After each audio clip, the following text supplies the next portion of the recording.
Now let's start with our native language. जैसे कि कह सकते हैं कि सी को एक तरीके से नेटिव लैंग्वेज भी कहते हैं, सी। सो सी को कितने तरीके से हम डिफाइन करते हैं। अब आप सोचो कि ये इस तरीके से स्टार्टिंग करने का मतलब ही क्या बनता है। यहाँ पे कोई डेफिनेशन नहीं है, डायरेक्टली यहाँ पे डिफरेंट वेज में डिफाइन करना है। तो गाइस कभी कभी क्वेश्चन पूछा जाता है what are the statements are given here, जो कि सी के रिगार्डिंग ट्रू हैं या सी के रिगार्डिंग फॉल्स है। तो डायरेक्टली ऐसे ही स्टेटमेंट पूछे जाते हैं। सो डेफिनेटली सी को मदर लैंग्वेज भी कहते हैं। Why is it so?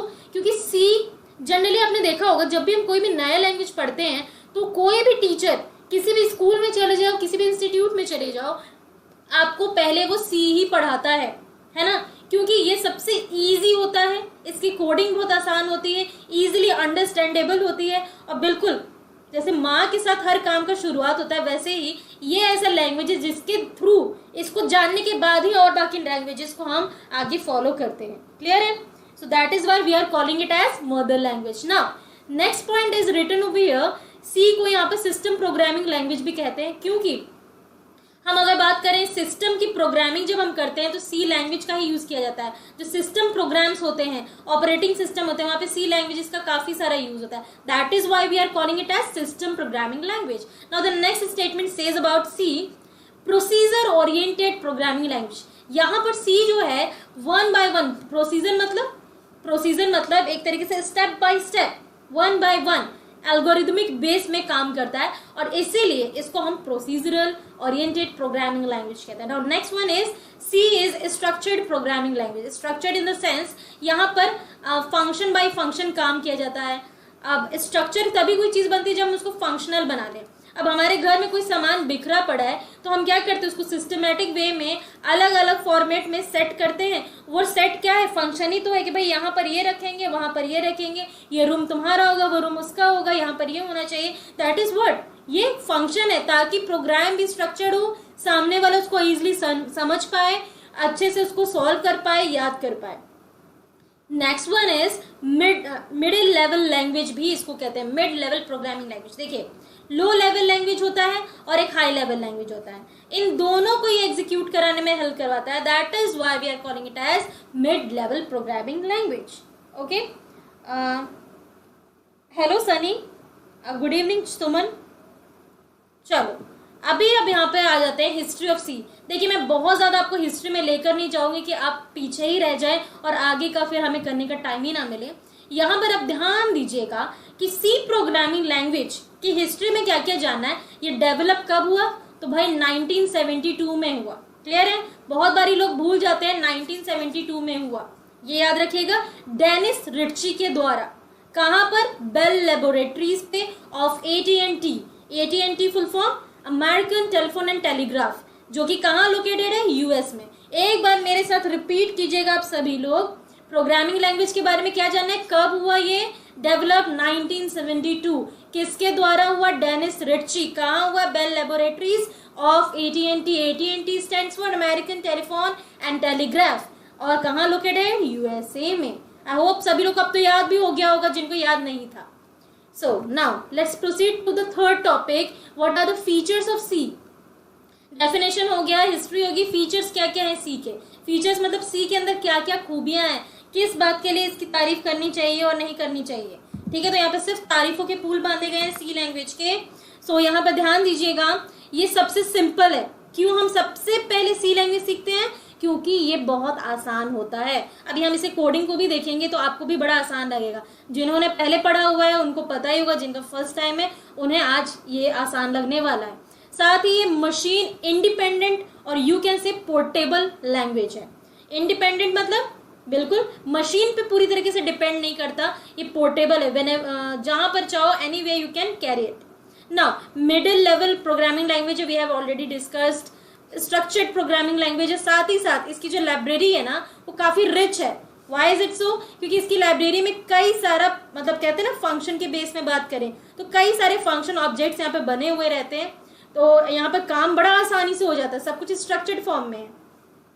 और यहाँ पर मेमोरी स्पेस भी आपका मैनेज होता रहता है। दैट इज वाई, क्योंकि यहाँ पर आपको एक तरीके से फ्री स्पेस मिल जाता है। यहाँ पे इजिली स्ट्रक्चर्ड होने के कारण सब काम स्ट्रक्चर्ड होने के कारण मेमोरी इजीली मैनेज हो जाता है, that is why memory management के लिए भी इसको बहुत ज़्यादा माना जाता है। साथ ही साथ स्पीड फास्ट होगी जब मेमोरी आराम से मैनेज होगा। अब खुद ही सोचिए, अगर आपने अपने माइंड में सब कुछ बिल्कुल प्लान कर लिया है, आप यूजीसी की तैयारी करें या गेट की तैयारी करें, सिलेबस बहुत वास्ट है, माइंड में प्रेशर आता है, बट आप अपने माइंड को समझाते हो भाई टेंशन मत लो, ये वाला सब्जेक्ट हम इस टाइम कर लेंगे, ये वाला सब्जेक्ट हम इस टाइम कर लेंगे, और थोड़ा सा टाइम बचा के अपना सेल्फ स्टडी भी कर लेंगे। तो क्या हुआ, आपने अपनी मेमोरी को मैनेज किया। जैसे ही मेमोरी मैनेज हुआ, ऑटोमेटिकली काम तो फास्ट होना ही है, स्पीड आपकी बढ़नी बढ़नी है, कहीं भी आपको थकान नहीं मिलेगी। क्लियर है? नाउ नेक्स्ट अगली बात करें, यहाँ पे पॉइंटर्स का यूज है जो क्या हम आगे डिस्कस करेंगे। This is regarding addressing and recursion है, यहाँ पर एक्सटेंसिबल है, इसको एक्सटेंड किया जा सकता है। So these are the features, इसको मैंने 1 पेज में आपको रखा है कि व्हाट आर द फीचर्स। अगर आपको कभी रिवीजन करना हो ना, this is the best video for you guys. Okay, now next आ जाते हैं, इंस्टॉलेशन कैसे करें सी का, ये भी एक इंपॉर्टेंट मुद्दा बन जाता है। So to install the Turbo C software, definitely C के लिए हम टर्बो सी जो सॉफ्टवेयर है इसी का जनरली यूज करते हैं। उसको डाउनलोड करने के लिए, इंस्टॉल करने के लिए what are the steps we have to required, तो वो हमें देखने की जरूरत है। यहाँ पे आप ध्यान दीजिएगा, सबसे पहले टर्बो C++ को डाउनलोड करना है, क्रिएट करना है टर्बो सी डायरेक्टरी, कहाँ पर, सी ड्राइव में, और एक्सट्रैक्ट करना है tc3.zip file inside c./turboc।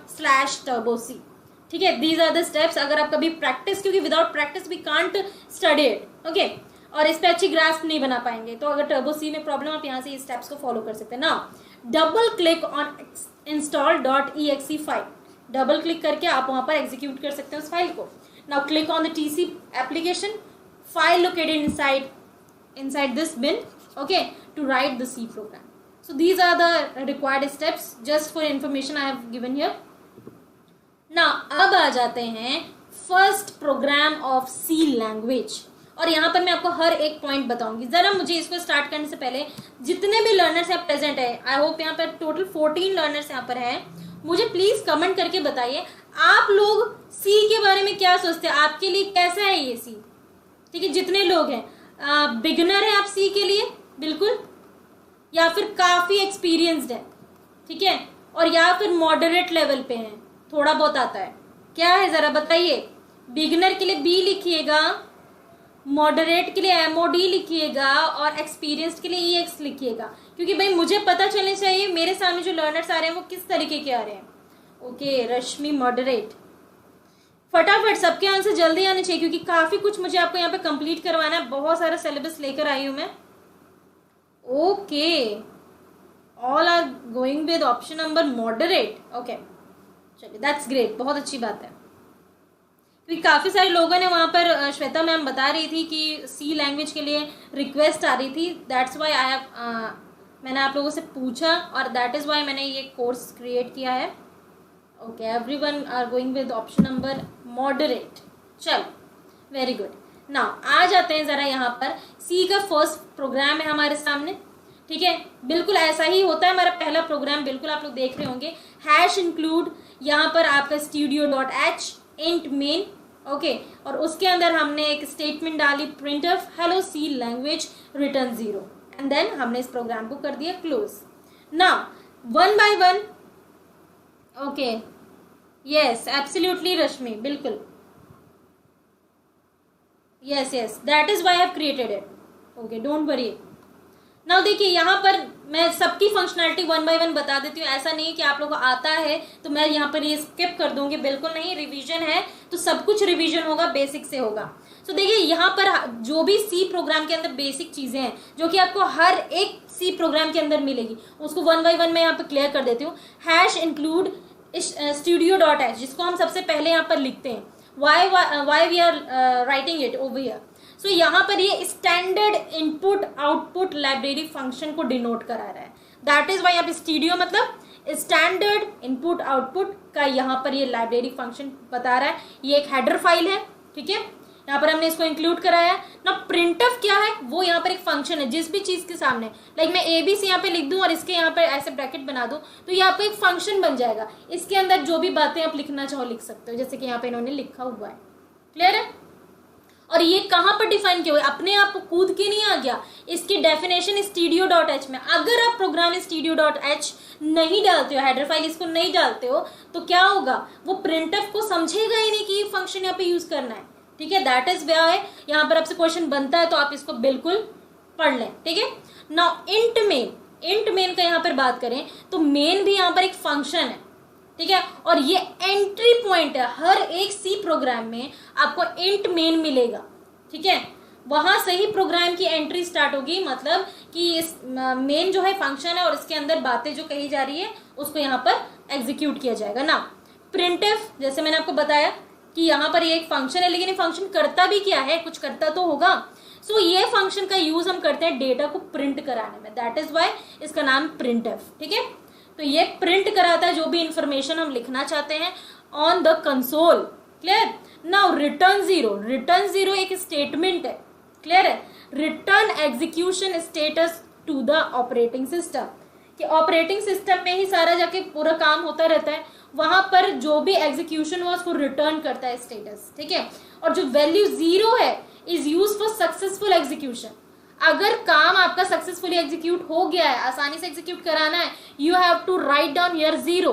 Okay, अगर आप 1 लिखते हो तो वो क्या हो जाता है, अनसक्सेसफुल एग्जीक्यूशन को डिनोट करता है। तो these are the key points. एक बार एग्जामिनेशन में पूछा गया था कि 1 यहाँ पे लिख दिया गया, तो ये 1 क्यों लिखा गया, रिटर्न 1 क्यों लिखा गया, अनसक्सेसफुल एग्जीक्यूशन के तौर पे। क्लियर है, चलो अब आ जाते हैं जरा यहाँ पर अगले टॉपिक पे, how to compile and run the program C. ठीक है, अब सी प्रोग्राम को कंपाइल रन करने की बात करें तो यहाँ पर अगर मेन्यू के हिसाब से मैं बात करूँ और शॉर्टकट के हिसाब से बात करूँ, दोनों चीजें यहाँ पर रिटन है। Click on the compile menu. ठीक है, कंपाइल मेन्यू पे क्लिक कीजिए अगर मेन्यू के रिस्पेक्ट में बात करें, एंड देन कंपाइल सब मेन्यू में जाइए। ठीक है, मतलब उसके इंटरनल वाले पे जाइए, तो वहां पर सी प्रोग्राम आपका कंपाइल हो जाएगा। Then click on the run menu. अब रन करना है तो क्या करेंगे, रन मेन्यू पे क्लिक कीजिए और रन मेन्यू के सब पे चले जाइए। ठीक है, सब कैटेगरी पे, और वहां पर रन कर लीजिए सी प्रोग्राम को। बट वही सेम चीज आपको शॉर्टकट के जरिए करना है, तो आप क्या कर सकते हैं, प्रेस Ctrl+F9, Ctrl+F9 प्रेस किया और यहाँ पर आपका प्रोग्राम कंपाइल हो गया। ठीक है, कंपाइल मतलब वहां पर हम चेक करते हैं, वैलिडेट कराते हैं। Now you can view the user screen any time by pressing the Alt+F5। ठीक है, आपको यूजर का स्क्रीन कभी भी देखना है, Alt+F5 आप प्रेस कीजिए, काम तब आपका हो जाएगा। Now press escape to return to the turbo C++ console. वापस आना, एस्केप पे आ जाइए, मुझे वहां से बाहर निकलना है, सिंपल। क्लियर है, हाय पंकज। चलो अब यहाँ पर आ जाते हैं कि एग्जीक्यूशन होता कैसे है, ये बहुत इंपॉर्टेंट है। फ्लो डायग्राम मैंने जानबूझ के इसमें यहाँ पे रखा है कि अगर आप इसको भी समझ लेते हो ना, तो आपको सी की प्रोग्रामिंग किस तरीके से एग्जीक्यूट की जा रही है, किस तरीके से यहाँ पे काम बन रहा है, वो सभी कुछ आप समझ पाओगे। क्लियर है, चलो देखिए सबसे पहले क्या होता है, प्री प्रोसेसर डायरेक्टर के अंदर सी प्रोग्राम को डाला जाता है। ठीक है, हमारा जनरली क्या होता है, जब सी प्रोग्राम हम लॉन्च स्टार्ट करते हैं तो वो उसकी एक्सटेंशन जो है, अब हेलो क्या एक प्रोग्राम का नाम है, उसका एक्सटेंशन जब तक कि हम प्री प्रोसेसर पे नहीं डालते हैं उसकी जो एक्सटेंशन है वो सी ही रहती है। अब आपसे कहीं क्वेश्चन पूछ लिया गया कि जैसे हम सी प्रोग्राम को प्री प्रोसेसर पर डालेंगे तो उसकी एक्सटेंशन क्या हो जाएगी, उसकी एक्सटेंशन आई बन जाएगी, hello.i। ठीक है, जब वो प्री प्रोसेसर पे गया ना, वो क्या करता है, प्री प्रोसेसर पे जाके एक्सपेंड करता है सोर्स कोड को। ठीक है, एंड दैट इज वाई वो इनपुट बन जाता है ना। उसके बाद कंपाइलर के अंदर उस एक्सपेंडेड सोर्स कोड को डाला जाएगा। सोर्स कोड मतलब जिसको हमने स्टार्ट किया है। ठीक है, कंपाइलर में गया ना, कंपाइलर ने क्या किया, उसको असेंबली कोड में कन्वर्ट करते हुए इसको क्या बना दिया, hello.s। ठीक है, तो यहाँ पर ये पॉइंट समझते चलेगा, कंपाइलर में जैसे ही हम सिंटेक्स hello.i को डालेंगे तो ये कन्वर्ट कर देगा hello.s पे। ये पॉइंट समझते चलिएगा, बहुत इंपॉर्टेंट है। नाउ असेंबली कोड जो है डेफिनेटली असेंबलर के अंदर जाएगा और असेंबलर उसको ऑब्जेक्ट कोड में कन्वर्ट करेगा। ठीक है, और डेफिनेटली ऑब्जेक्ट कोड का जो एक्सटेंशन है वो hello.obj बन जाएगा, है ना। नाउ लिंकर क्या करेगा, ऑब्जेक्ट कोड अब लिंकर के अंदर जाएगा और लिंकर जो है उसको एग्जीक्यूटेबल कोड बनाएगा, और दैट इज वाई इसका कोड क्या बन जाएगा, hello.exe। ये इसका सिंटेक्स इसका बन जाएगा। नाउ आगे लोडर में जाएगा और प्रोग्राम जाकर एग्जीक्यूट हो जाएगा। सो ये कोई भी प्रोग्राम यही मेन फंक्शनैलिटी फॉलो करते हुए जाता है, तो यहाँ पर आप देख सकते हैं। क्लियर है, चलिए अब आ जाते हैं प्रिंटफ और स्कैनफ की बात कर लेते हैं, क्योंकि ये दोनों के दोनों ही सी प्रोग्रामिंग में बड़ा ही इंपॉर्टेंट रोल प्ले करते हैं। Most welcome Sahib. चलिए टाइमली आ जाए कीजिए सभी लोग ना। प्रिंटफ और स्कैनफ की बात करें तो जो प्रिंटफ फंक्शन है, मैंने आपको पहले ही बताया कि जिस भी चीज के आगे ऐसा लगे हो तो फंक्शन होना ही होना है, सभी लोग जानते ही होंगे, है ना। तो दोनों के दोनों ही फंक्शन है। प्रिंटफ जो है उसको आउटपुट के लिए यूज करते हैं, प्रिंट करके जो विजिबल होगा, डिस्प्ले होगा, आउटपुट ही होगा ना। और स्कैनफ जो है वो इनपुट के लिए करते हैं। कोई भी चीज आप डालोगे तो स्कैनिंग तो हो रहा है, तो ये पॉइंट क्लियर रखिएगा। कई बार लोग कंफ्यूज होते हैं इस चीज में। हेलो हरिकेश ना। सिंटेक्स की बात करें कैसा होता है इसका फॉर्मेट। सो अगर मैं प्रिंटफ फंक्शन की बात करूं तो ऐसा ही लिखा जाएगा, प्रिंटफ होगा, ये रहा इसका फंक्शन। इसके अंदर हम क्या डालेंगे, फॉर्मेट स्ट्रिंग डालेंगे कि किस फॉर्मेट में जो डेटा है वो है, और साथ ही साथ बात करें जो भी आपका आर्ग्यूमेंट है वो डाल देंगे। क्लियर। स्कैनफ का भी सेम रहता है, बस यहाँ पे स्कैनफ होगा, यहाँ पे प्रिंटफ होगा, और कुछ भी नहीं। इसका यूज हम आउटपुट के लिए करते हैं, तो वही हम इसका यूज इनपुट के लिए करते हैं। ये पॉइंट्स बिल्कुल याद रखिएगा ना। फॉर्मेट स्ट्रिंग की बात करें तो वो इंटीजर के लिए %d होता है, कैरेक्टर के लिए %c होता है, स्ट्रिंग के लिए %s होता है, फ्लोट के लिए %f होता है। तो दीज आर द वेज जिसके थ्रू हम इसको कन्वर्ट कर सकते हैं। थैंक यू सो मच सुमन।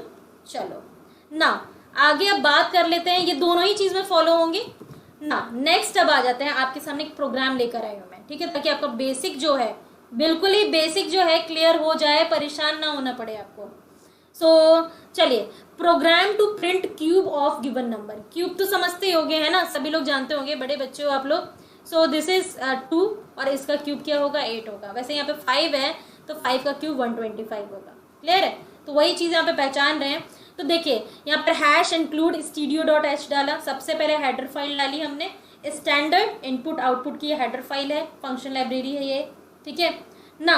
आगे बात कर ले हम यहाँ पर, तो इंट मेन हमने स्टार्ट किया, क्योंकि यहाँ से प्रोग्राम की हो जाएगी क्या, एंट्री, ठीक है ना। यहाँ पर आगे हम बात कर लें तो हमने यहाँ पर एक नंबर नाम का इंटीजर डाला, ठीक है। इंटीजर कैसे नाम का डाला भाई, नंबर नाम का, ठीक है, इंटीजर है ना। प्रिंटफ यहाँ पर डिस्प्ले होने का काम होगा आउटपुट का। एंटर अ नंबर, वहां पर आपको लिखा हुआ दिखेगा, ये चीज आप देख रहे हो, एंटर अ नंबर। ना स्कैनफ, स्कैनफ के अंदर डेटा को हम यहाँ पर इनपुट डालेंगे, क्योंकि यहाँ पर इंट की डिमांड थी, सो दैट इज वाई यहाँ पे %d डाला। अगर वही फ्लोट आता तो %f डालते हैं। और ये एम्परसेंट जो है ये उसकी एड्रेसिंग को बताएगा, ठीक है, किसके रिगार्डिंग हम यहाँ पर प्रोसेस होगा। और वहां पर एंटर नंबर आपको दिखेगा, ठीक है। जैसे आपने कोई नंबर डाला तो यहाँ पर वो क्या करेगा, इनपुट में डाल के प्रोसेस करेगा ना। यहाँ पर प्रिंट होके नेक्स्ट प्रिंट ऑफ आपको क्या देगा, क्यूब ऑफ नंबर इज। अब देखिए यहाँ पर क्या होना चाहिए, नंबर ही तो आना चाहिए, दैट इज वाई %d डाला। तो आपका यही फॉर्मेट बन के है, क्यूब ऑफ नंबर इज। और देखिए यहाँ पर 5 का क्यूब निकल कर आ रहा है, तो this is the perfect way. और ना फॉर्मूला क्या होता है क्यूब निकालने का, number into number into number, तो वो आपको यहाँ पे लिखना होगा कॉमा के बाद। सिंपल है। रिटर्न 0, क्योंकि मुझे प्रोग्राम को सक्सेसफुली ही यहाँ पर एग्जीक्यूट करना है, सो ये यहाँ पर इस तरीके से रिटर्न 0 डाला, और यहाँ हमारा प्रोग्राम होता है finish. So this is the way we can find out cube of number. Now बिल्कुल आप लोग समझ गए होंगे, this is the homework time. Okay, homework time में बात करें तो आपको क्वेश्चन नंबर 1 राइट डाउन कर लीजिए, या तो स्क्रीनशॉट ले लीजिए। क्लियर है, क्या करना है आपको, यहाँ पर आपको प्रोग्राम बनाना है, एंटर अ स्क्वायर, ठीक है, स्क्वायर को लेके बनाना है और बिना देखे बनाना है, ताकि आपका रिवीजन हो। मैंने बिल्कुल सेम फॉर्मेट का दिया है। क्लियर है, this is the question number 1। Now next अगले पे बात करें, स्कैनफ के बारे में यहाँ पे साफ साफ लिखा हुआ, जो पॉइंट्स मैंने आपको बताए थे कि जो स्टेटमेंट रीड करेगा इंटीजर नंबर, ठीक है, from the console and stored the given value in the number value. जो जो चीजें मैंने यहाँ पे बताई है ना, उसको मैंने आपको यहाँ पर पॉइंट वाइज लिख दिया है, ताकि आप कभी भी किसी भी टाइम पे भी